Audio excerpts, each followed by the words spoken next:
অনেক দিন পর ঘেরে গেছিলাম মাছ ধরতে জাল দিয়ে। জাল পেতেই দেখি অনেক মাছ বাজছে জালে। মাছ ধরতে খুব মজাই লাগে।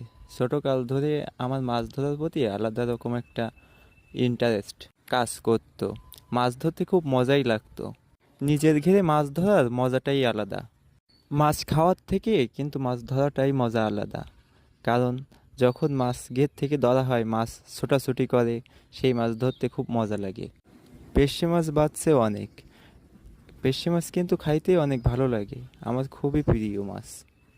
আমি খুব ভক্তি করে পেশি মাছ খাই, এই জন্য আমি এই জালটা একজনের কাছ থেকে আইনে তাই পাচ্ছি। এখন পাইতে দেখি তো অনেক মাছ। কারো যদি পার্শে মাছ খাইতে মন চায়, চলে আসবেন আমার বাসায়। আমি ছোট থেকেই মাছ ধরি। মাছ শিকার করতে আমার খুব ভালো লাগে। আপনাদের কারোর যদি মাছ ধরার প্রতি শখ থাকে, চলে আসবেন আমার ঘেরে। সবাই মিলে একসাথে মাছ ধরবো।